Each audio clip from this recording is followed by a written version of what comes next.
Well, welcome back on this beautiful day today, the last day of May, May 31st, 2024. Glorious day outside, and I'm Jim. And this is Cheryl. I tell you, I hope it's like this on Sunday. This is the third consecutive day we've had like this. It's just Beautiful. Heavenly. Yeah. Heavenly. Can't beat it. I think I heard you say the other day, if there's weather in heaven, which I imagine there must be some kind of weather, it would be perfect like these last for several me. days. But for some people, it would have to be like, snow. Oh, that's true. All those skiers out there are praying for eternal snow above the clouds. Yeah. But I think of this Eucharistic pilgrimage that's passing through our area these several days. Mm-hmm. And we have just been giving the most beautiful weather for people to be outside and take in the beautiful procession and give witness. Oh, it's so powerful. I'll talk a little bit about more later, but I was able to participate a little bit yesterday. Yeah, so. we'll talk about that. Now, we have our gospel reading for this Sunday, of course, is the Feast of Corpus Christi. They give it a longer name now. We just say Corpus Christi, but the Feast of the Body and Blood of the Lord or something. Yeah. Corpus Christi.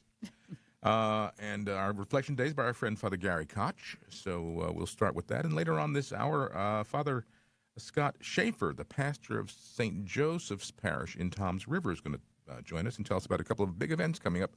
One tomorrow, actually, Saturday, and another one later on in June. So we'll get to that. But first, we will pray the gospel for this coming Sunday.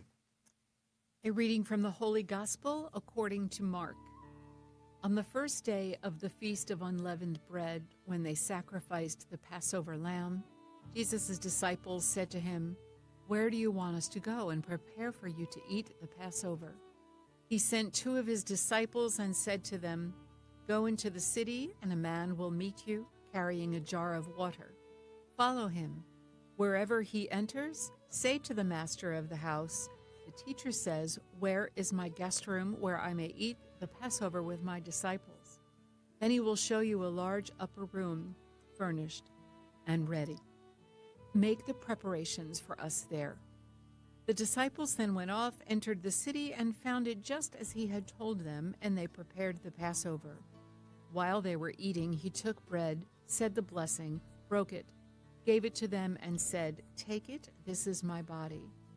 Then he took a cup, gave thanks, and gave it to them, and they all drank from it. He said to them, "This is the blood of the covenant, which will be shed for many. Amen, I say to you, I shall not drink again the fruit of the vine until the day when I drink it new in the kingdom of God." Then, after singing again a hymn, they went out to the Mount of Olives, the gospel of the Lord. Praise to you, Lord Jesus Christ. Of Eucharistic Revival, inaugurated on the Feast of Corpus Christi in 2022, and culminating this July in Indianapolis with the National Eucharistic Conference. Intended to draw us deeper into the meaning of the Eucharist and a fuller appreciation of the real and physical presence of Jesus Christ with us in the Eucharist, this period of revival has spawned a reinvigoration of fallen away traditions, processions, and devotional practices. We have been challenged to understand, in the words of Blessed Carlo Acutis, the more Eucharist we receive, the more we will become like Jesus, so that on earth we will have a foretaste of heaven. The author of the letter to the Hebrews leads us in this direction, as in the second reading for the solemnity of the Holy Eucharist, he reflects on the meaning of Jesus in light of the ancient Jewish scriptures, sacrifices, and the covenant. He presents in a highly developed analysis of salvation history an understanding of Jesus as a completion and fulfillment of each aspect of God's revelation and promise to Israel since the time of Adam. While the covenant, in each of its expressions in the Old Testament, is the overarching theme of the Bible, we do not tend to think much of this covenant as we reflect on the meaning of our own religious faith. Yet the word covenant is used in each of the readings that we hear this weekend, from Exodus, the letter to the Hebrews, and in the Gospel according to St. Mark. The word covenant is typically thought to mean pact or agreement. We often think of the covenant as a relational agreement between God and Abraham, God and Moses, and God with the people of Israel. In this way, it carries an image similar to the treaties between nations or warring factions. While this meaning works in a theological sense, it does not reflect the original meaning of the Hebrew word berit, which is better translated as to bind or to shackle. With this in mind, the image of the covenant takes on a new dimension, and the entire history of Israel perhaps even a new meaning. God, through Abraham and Moses, binds himself to his people, and through the passion, death, and resurrection of Jesus Christ, binds himself to each and every one of us. To the ancient Israelites, this covenant was realized and most deeply expressed through the law. Moses received the law from God on Mount Sinai and instructed Moses to celebrate with the sprinkling of the blood of the bulls on the people as a sign of that covenant. Here we see the first and clearest prefiguring of the Eucharistic sacrifice in the Old Testament. Yet, we have seemed to lose sight of the importance of the covenantal theology as we enter into the mystery of the Eucharist. St. Mark reminds us that Jesus offered himself for us as a sign of a new covenant. This does not mean that the old covenant has been abrogated. Rather, it more fully realizes, through Christ, an extension of this covenant to all of humanity, and not just to the chosen people of Israel.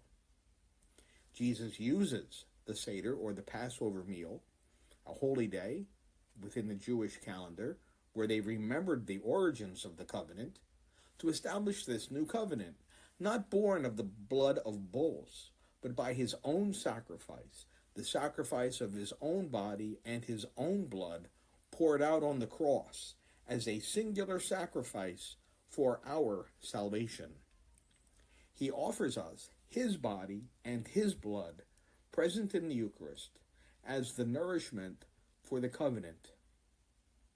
We are challenged to enter more and more consciously into the mystery of this covenant as we share in the liturgy and receive Holy Communion. We can get easily bored or distracted during the recitation of the anaphora or the Eucharistic prayer, thus falling into an inability to understand the mystery that we are being invited to enter into. The God who created us, who loves us, who through the mystery of the Incarnation entered into this covenant with us through Jesus Christ, having himself first shared that covenant with Abraham and the Israelites, invites us now to a covenantal relationship, not only with him, but through the church with one another. The Eucharist is the deepest sign of that covenant for our community. For the individual Christian who shares the Eucharistic meal, the immediate effects of the covenant can be seen in the richness of the life of faith and the fruits that we bear: love, joy, peace, long-suffering, kindness, goodness, faithfulness, gentleness, and self-control. We must allow this Eucharist to take hold in our lives, enabling us to become ever the instruments of evangelization to the world through the power of Jesus Christ, living within us and drawing us through the Eucharist once again into a foretaste of heaven.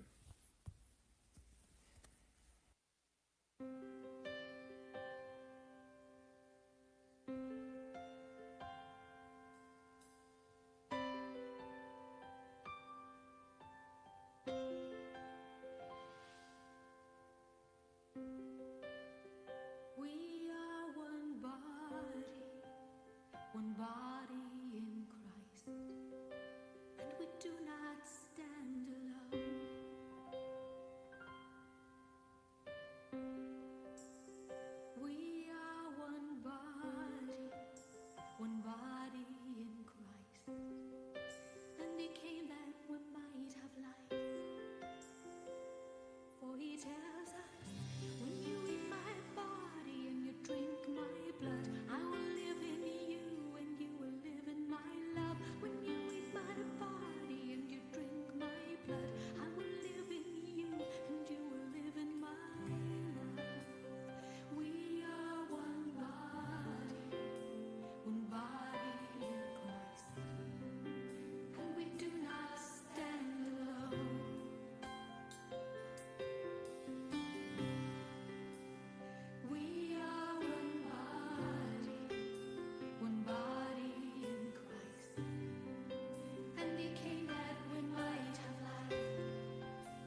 Oh, there you go. That was Donna.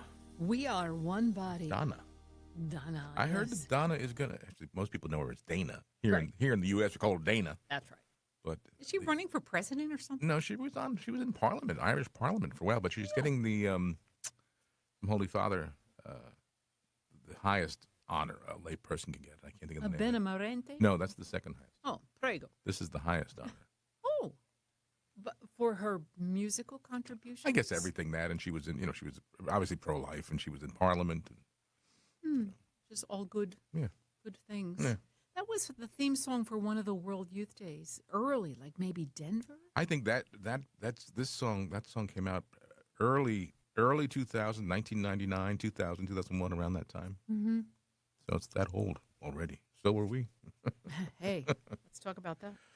But But you were at the little event yesterday over there at the river, huh? yes. Riverside. Oh my, how powerful! And I knew. So we know of this.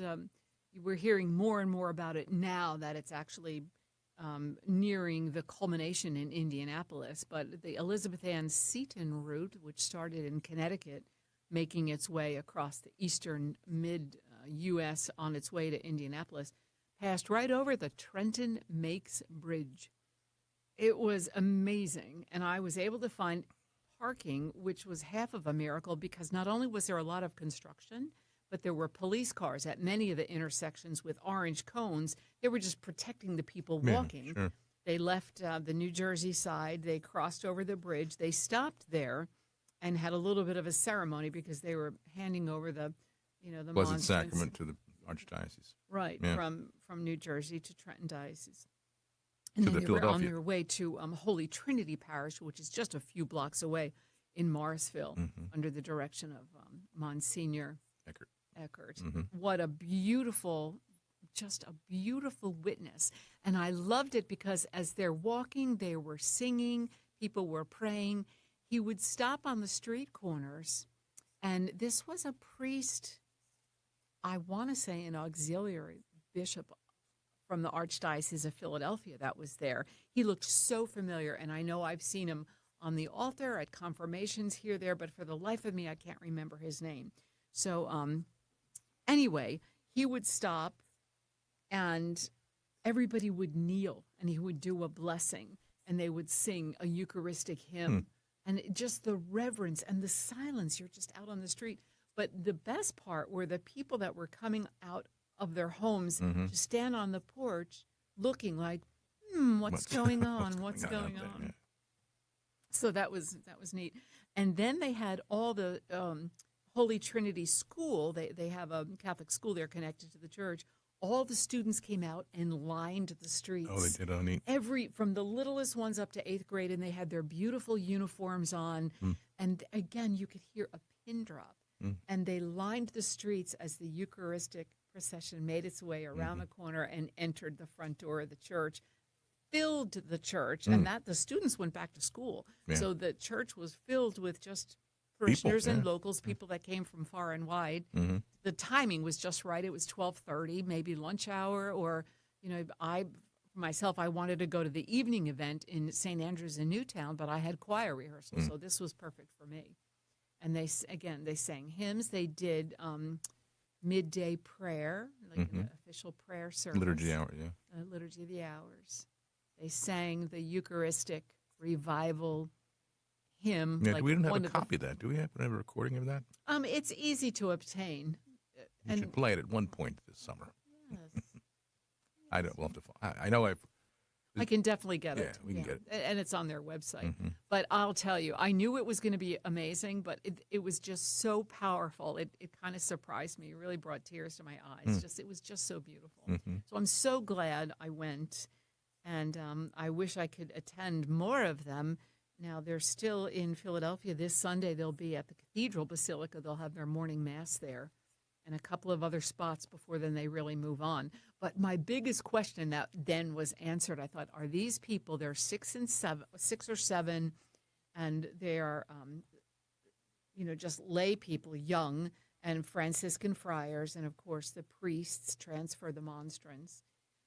And I thought, are they really walking? Like, did they walk from St. Mary of the Pines or the Trenton Cathedral.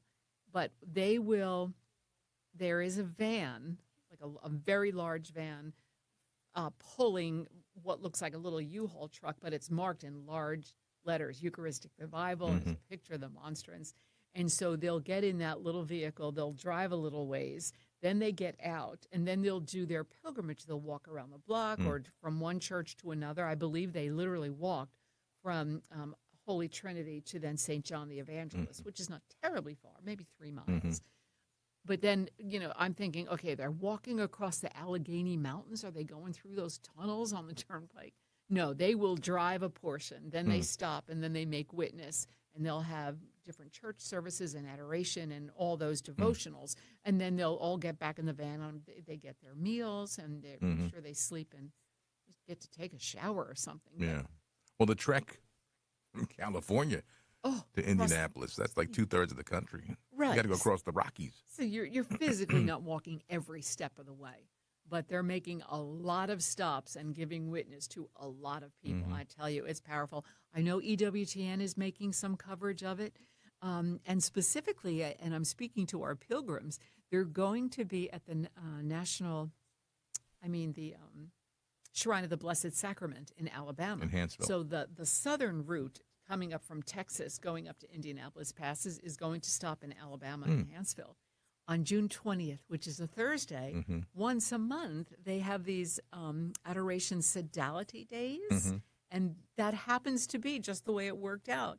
It's one of their Sodality Days, and so the pilgrims will be there at the shrine, and EWTN will cover it. So I can't wait to watch that and kind of relive our pilgrimage virtually, and we're talking about virtual, which brings us to our good pastor from Tom's River. Yeah, we'll have Father Shaffer join us about 7 minutes from now. So. And they'll be talking about a virtual pilgrimage of Lord. So if you can't participate in these things, God bless the technology that can bring us there. How many people were actually processing?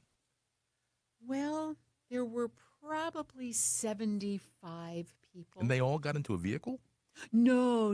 So what you have are the local people that will come. Oh, I see. So there was a huge group from the New Jersey side that walked with them across the bridge and walked up to that next corner where we had, been a blessing. And then a woman says to me, well, where are they going next? I said, they're continuing on to Holy Trinity. She goes, well, I have to go back the other way because my car is across the bridge. There were families, there were strollers, there were children, but the core group is only 6 or 7 constant pilgrims that started in Connecticut.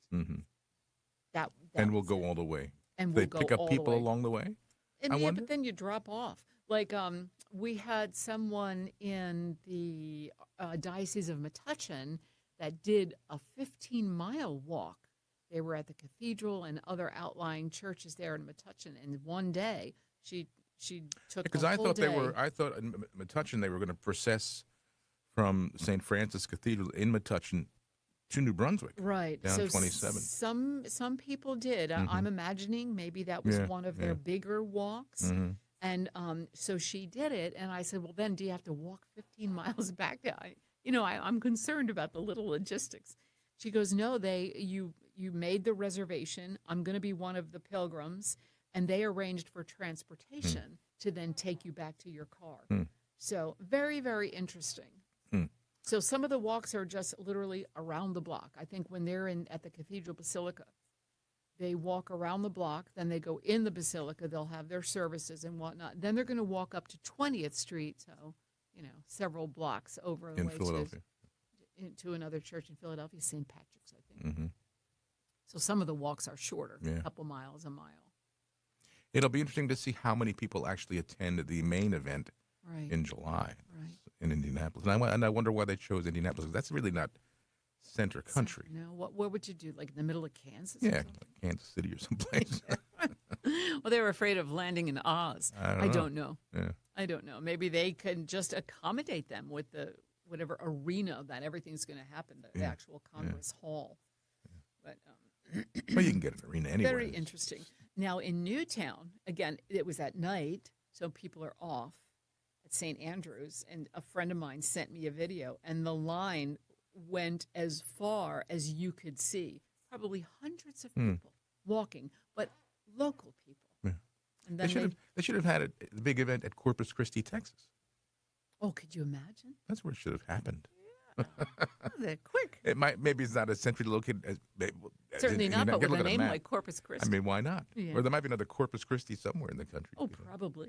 Fun to go to. Or a Corpus Christi Parish. Because or a you've been to Indianapolis. You went to school in Indiana. I did. I did go to Indianapolis a few times. Hmm. A small city, Yeah. Midwest Big city. racetrack.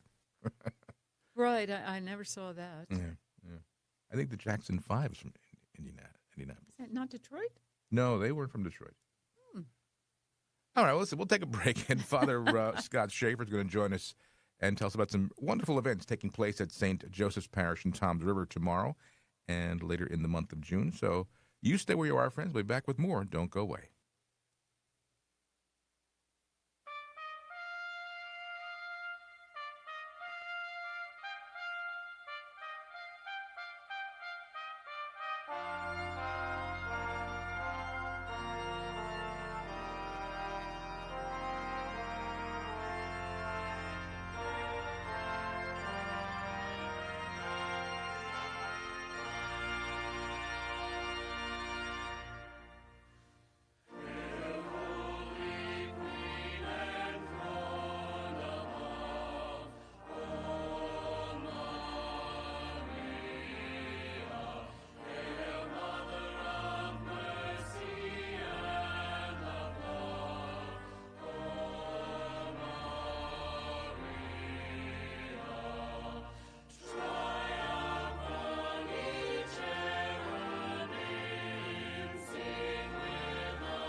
Okay, there you My go. goodness.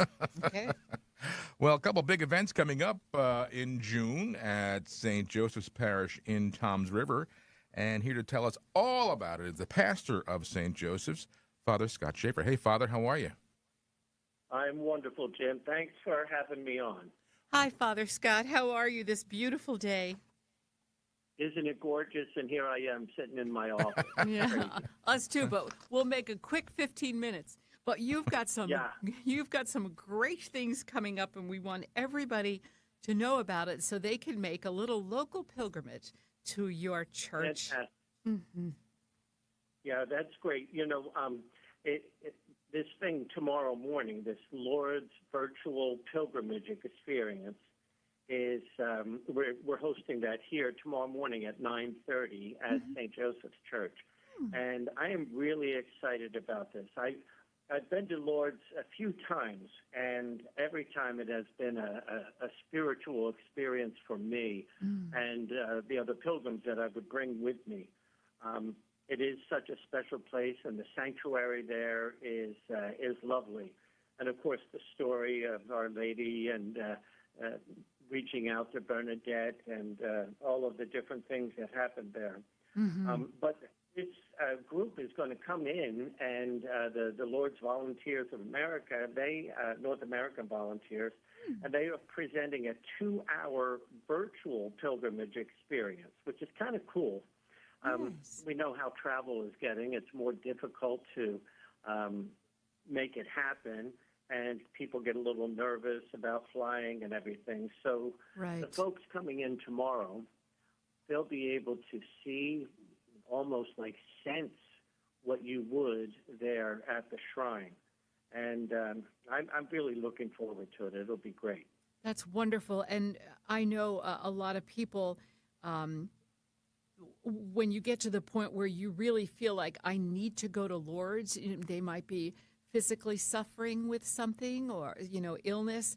And it gets harder and harder as we get older to navigate the whole travel experience and, even walking and all that. So this is beautiful to come so close to the healing power of Lourdes without physically having to go overseas.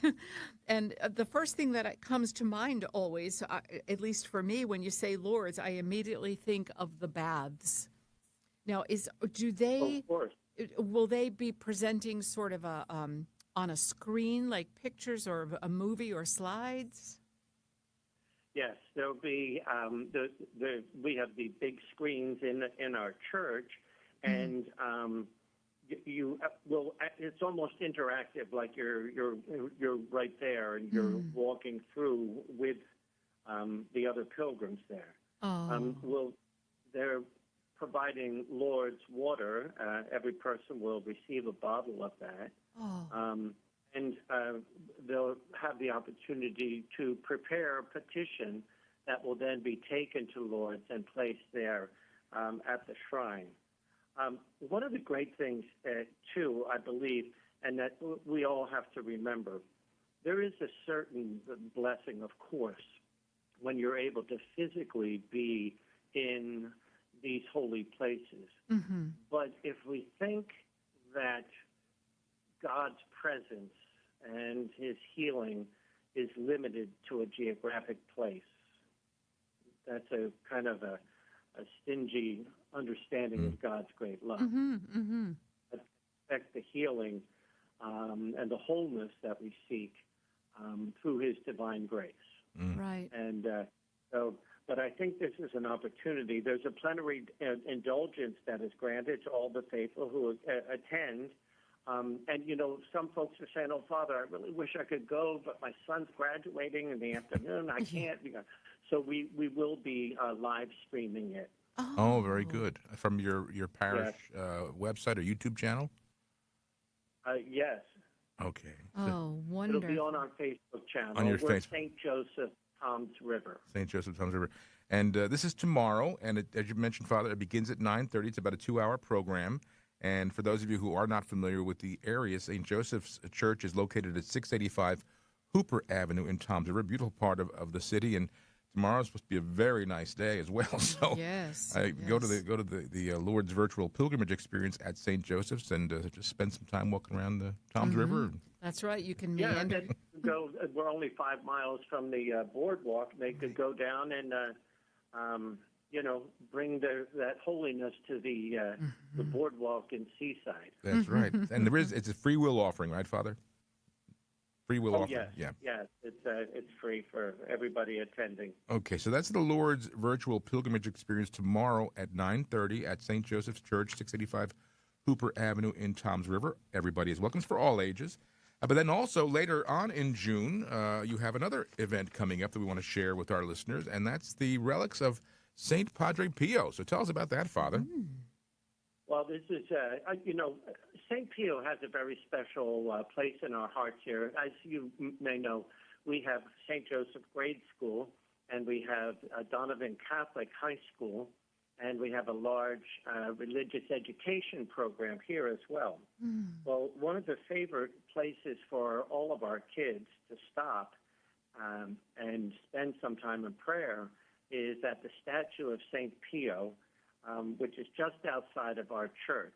We have a beautiful plaza right there, and the image of St. Pio is it's a beautiful one, but our little ones, right from the pre-kindergarten, 3-year-olds, 4-year-olds in kindergarten, all the way up, that visit to St. Pio has always been a special thing. So when we found out that the relics of St. Pio were going to be made available and that they would come to your parish, right away I got on the phone, and I'm excited to welcome them. So they will be coming here on Thursday, June 20th, and beginning at noontime, there will be veneration and time for prayer in the presence of the relics that they are bringing. I think there's some first-class relics among those that will be coming, and that'll go all throughout the afternoon. And at 6 o'clock, there's a special speaker. Her name is Julia Calandra, and she will be offering a talk called, she calls it a conversation, Encountering St. Pio. And I'm really looking forward to that. Apparently she knew Padre Pio, or her family did, and she has spent an awful lot of time in the promotion of the devotion to St. Pio.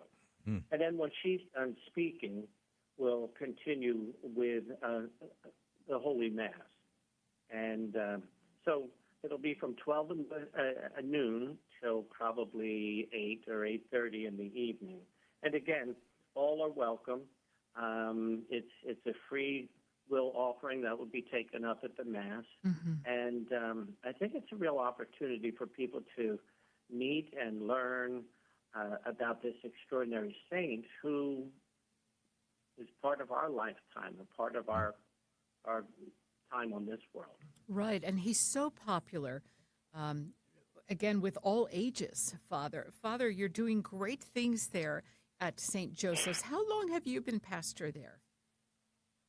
I have been here for 12 years. Okay, all right. However, it's kind of a weird thing. When I was ordained 35 years ago, my first assignment was here at St. Joseph's. Okay. I was here for 5 years, and was around the diocese for a while. And 12 years ago, Bishop McConnell invited me back here. Beautiful. And it is a beautiful church, a very large church, Father. It is. And I think your daughter was out here a number of years ago as we were promoting domestic church radio, One of our and it's a great place in which to pray. Yeah. And I tell you, one of the greatest compliments that I receive is from people who are coming from wherever they might be, and they come and they spend some time. They usually gape a little bit at the size of the church, but then after the liturgy or after the prayer service, the funeral, whatever it may be, I often hear people say, Father, for such a big place, it feels so warm and so welcoming, and it's a great place to pray, and that they would feel the presence of the Holy Spirit. So I take that as the best thing that we could do. As well you should. Welcome to God's people, and to provide prayer and prayer opportunities that feed our souls and feed our relationship with our God. Well, That's Father, beautiful. you're doing that. And again, friends, we're going to just mention these events and days and times. And tomorrow, Saturday, June 1st. Now, some of you may be listening to the program on Saturday, but if you listen here on Friday or Friday evening, June 1st, Saturday, there will be the Lord's Virtual Pilgrimage Experience at St. Joseph's Church, 685 Hooper Avenue in Toms River, beginning at 9:30 a.m. And the North American Lord's Center is presenting this virtual pilgrimage. So it's, and I think people, you mentioned, Father, people are going to get some Lord's water they can have, some healing Yes. Lord's water, which is And great. also going to be a chunk of the rock from the actual grotto. Oh, beautiful. Oh, wow. And the rosary will be prayed, which is beautiful. Everybody's welcome tomorrow, June 1st, 9:30. And then on Thursday, June 20th, the relics of St. Padre Pio will be at St. Joseph's Church beginning at 12 noon. And the Padre Pio Foundation will present this, and you'll be able to venerate the relics. And we, as Cheryl mentioned, we know so many people have a great devotion to Padre Pio. We were actually in San Giovanni Rotondo about 10 or 11 years ago. Very special place. But to bring the relics right here and have an opportunity to venerate them is a very special blessing as well, Father. So thank you, Father Scott Shaffer, for doing that. We appreciate your vocation and all you do in the great events coming up tomorrow and on the 20th of June. Well, thank you so very much, and I'm really glad to have this opportunity to share the good news with your listeners. And I will share also, we have a friend in common, and she always spoke so highly of you. And I know everybody knows Eileen, right? You know of whom I speak, the beautiful singer. Eileen. Oh, yes. Yes. Yes. She's a lovely singer, and I know she's had a couple of rough years there with, just health challenges. So if I can just submit her name for that Lord's Day, and if you can just find that little piece of paper that might be taken back to Lourdes itself, it would be Eileen. And the last name, am I allowed to say her last name on the air? I don't know. She won't mind. Eileen Meckler. We all know who we're talking about. She's a dear, dear heart and friend for many, many years. She's been there. And I know we all need prayer in one way or the other. So I would like just to offer that up. And again, she always spoke so highly of you. So lovely. That's really sweet. Thank you. Thank you, Father Scott. We appreciate it. And anytime you have anything going on, want to let us know about it, please do. We're happy to have you back. Most certainly. God bless you all. God bless you, Father. Have Thank a beautiful summer. All right, friends, you stay where you are. We'll be back in just a moment. Don't go away. What have you done for your marriage today? Today, I used the towel that was already damp after my shower so that he would have the dry one. I called my wife on the phone and I told her, Sue, I love you. And I meant it. I went from the lobby of my hotel back to our hotel room 5 times to pick up the video camera. I took time out at lunch to make sure that we had an opportunity to spend time together. Then to go back and pick up the battery. What have I done for my marriage today? Today? What do we do? It's what did you do? What did I do? I shopped. Then to go back and pick up our handbag. What have I done for my marriage today? I flirted with my husband like when we first got married. I made the bed for my wife, because she usually does, and I even put the pillows in the right place. Then to go back and look for something she'd forgotten that wasn't in the room either. And I did it with a smile. What have you done for your marriage today? Try something new to make yours great. For ideas, go to foryourmarriage.org, a message from the Catholic Church. Is getting more connected to your faith one of your goals for the new year? Then regular reading of the Monitor magazine and TrentonMonitor.com should be part of your action plan. The Monitor, the news media of the Diocese of Trenton, offers readers quality content to inform and inspire, with reports from Rome and around the world and nation, as well as stories of our people, parishes, and schools across Burlington, Mercer, Monmouth, and Ocean counties. Get home delivery of the Monitor magazine and spend time each month looking through page after page of originally written articles and moving photographs that bring our faith to life. Stay up to date at TrentonMonitor.com, where new articles from around the world are posted daily. Become a premium subscriber at the yearly cost of just $30. To learn more and to sign up, go to dioceseoftrenton.org/monitor subscriptions. For more information, call 609-403-7169. Here is Mother Angelica speaking about Catholic radio.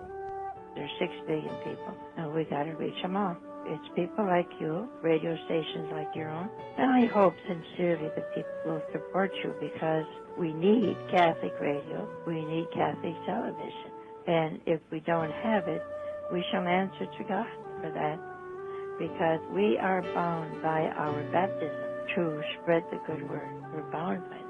Won't you help us spread the good word by praying for us and by making a tax-deductible gift payable to Domestic Church Media, P.O. Box 7509, Trenton 08628, or by going to our website and making a secure online donation using your Visa or MasterCard.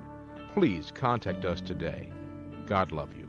We need Catholic radio. We are bound by our baptism to spread the good word. When I was in college, I ended up having a lot of questions about my faith, and I ended up leaving the church. After a series of personal tragedies, I really felt a need to come home to a church, and that's when I came back to the Catholic Church. I never realized before that we get, at every Mass, the Old Testament, the New Testament, the Psalms, and the Gospel. I never realized before it's all biblically based. The Catholic Church is based on the Bible. This is the church that Christ started, and we practice all the sacraments as he gave them to us, and I think that's important. I love getting up and going to church. I love going to Mass. I feel like I get to go to Mass, not like I have to go to Mass. The joy, I have joy in my spirit, I have a lightness in my spirit that I haven't had before. I love the Catholic Church with all my heart, and I can't imagine my life without it. My life is totally different now. If you've been away from the Catholic Church for whatever reason, we invite you to take another look. Visit CatholicsComeHome.org today. Okay, well, a few minutes left before we head on that area. Tomorrow weekend is supposed to be a beautiful day. This has been just an amazing week. Yeah, the past 3 days. Now, I think Sunday's a little different. And well, we will pray. We will pray. Many people have the Eucharistic processions on Sunday. Mm-hmm. I would really like to go to visit their campus. I don't think I was in that church. St. Joseph's? I don't think. But I feel like we went down there for something years ago. Do you remember Father Bambrick? Yep. But I feel like we were at another place. We were at a dinner. We were at a dinner in and Spring Lake. he was at our table, and he goes, I'm from, but I Yeah. don't think I went into the church. No, I was there, as he mentioned, a number of years ago. We had a presentation, Mm-hmm. parish visit type of thing. I think we've been broadcast the Mass from, it was a Sunday, I believe, many years ago. A couple of great events between Lourdes and Padre Pio. You can't miss. A lot of opportunity for healing. Oh, yes. Oh, yes. Wonderful. You were at Lourdes. Lourdes, I tell you, if I could ever go back anywhere, although I love to travel, Lourdes would be in the top 5. I was so impressed with the prayerful spirit there. But you stop and think about hundreds of years of people going there and praying and having conversions and going to confession and just the devotion. It just feels like holy ground. I played Mass there. There's a lower church, which is huge. I think it seats 1,500 people, maybe even 2,000. Gigantic outside of the regular church they've got for these huge events that they'll have. And then at night, the Rosary Candlelight Procession, just very, very moving. And you go to the other hall. It's a huge place. One of the halls where they have the confessionals. And it's just this gigantic hallway. I couldn't even count all the confessionals. And you had to wait in line. Wow. But, you're moved. You go to places like that. You should join that, the people who were sponsoring this, the North American Lourdes Society. Love it. You volunteer to volunteer at Lourdes. And they must take care of you over there. Well, I think they take care of you there, but you pay for your airfare? Pay for some part of it, but so what? And then you get to greet the Not people. that I'm trying to get rid of you or anything. Okay. You heard this? I have witnesses. I'm just saying, you're planning your Rhine River cruise when I die with my insurance money, but instead do this. Yeah, I would sign up. I think that was the group that took our precious Eileen over there. She traveled with Oh, those. Yeah? Oh, yeah. There was Well, you put the people in the baths, basically. That's what you're doing, aren't you? Like but you putting can people also, in the water? those that are maybe in wheelchairs or need assistance in some way, Like for the candlelight procession, you're pushing the people in the wheelchair. Oh. You might help them. You might be serving meals in the dormitory style where some of them stay. Yeah. You greet them at the airport and help them maneuver. Again, it's difficult maneuvering around. I would do that for sure. No, And- put that but on your list. I'm old. In case I go first. I know you had your eye on that Rhine River cruise up the Danube or something. No, I think that's at the bottom of the list. Oh, it is now? Yeah. Oh, and with holy sites. But you know, you go up the river and you see those castles and big churches. It would be a spectacle. you get all that poor Jim who just died. Oh, I'd be praying for you along the way. I'd be toasting you. If Look at that castle. Yeah, my husband. Whatever. Oh, dear. Well, what are you going to do after 39 years? So, Me and Dr. Daniels will toast you as we're thank you. passing the Schloss Castle. You know, they buried Sinatra with a bottle of Jack Daniels. Did they really? Yeah. Well, that'll be well preserved. That'll be a good vintage. And No? a bottle of Jack Daniels and a roll of dimes. When we visited his grave in Palm Desert, wasn't there a little empty? People put little bottles of airplane bottles Yeah, of those cute Jack little Daniels on the gravesite. Yeah, You still have that grass in your pocket? it's in my tuxedo. Mhm. Anytime I do a Sinatra thing, I bring my And Sinatra the grass I'm with me referring to is literally blades of green from grass Sinatra's grave, from his gravesite. called Sinatra grass. We should go back there. Actually, I told my cousin Lori. My cousin Lori lives in Malibu. Mhm. Who, when we were in Phoenix this past year, she and her friend came out and visited Right, us. we met. I said maybe next year we'll meet in Palm Springs. Yes, 'cause she'll know that area better. Yeah, she had a house there, I think. Yeah. And there is but where the cemetery is, where Sinatra's buried, it's called Cathedral City. I don't know if there's a cathedral there or not. It's called Cathedral City. Right. Interesting. But anyway, before we go away, run people again tomorrow, 9:30 a.m. St. Joseph's Parish in Toms River. On Hooper Avenue, On easy Hooper to Avenue. find. The Lord's virtual experience, and everybody is welcome. You get a bottle of Lord's water. The rosary is going to be prayed. A presentation on Lord's, so you can, as if you're there in person. So we highly encourage you to do that, friends, because these events. And I'm happy that they reached out to us, Father, and his secretary that reached out to us about promoting this event. So. Well, yes. And it's all on our bulletin board. So go to our bulletin board, domesticchurchmedia.org.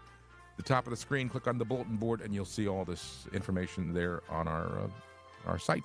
And as Father said, it's in the morning, 9:30 to 11:30. You then have the rest of the day. You're just 5 miles from the beach. Toms River, there's the lake there, or is part of the bay or something? Toms River. Oh, Toms River, I guess so. But I just remember passing through there, and there was a huge walkway, and there are boats there, and like a downtown area. It was just beautiful. Yeah. I want to go back and spend some time, but this would be the opportunity tomorrow to then take in a little bit of and the fact that there's a plenary indulgence. Yeah. So 9:30 tomorrow, St. Joseph's and Toms River, Hooper Avenue.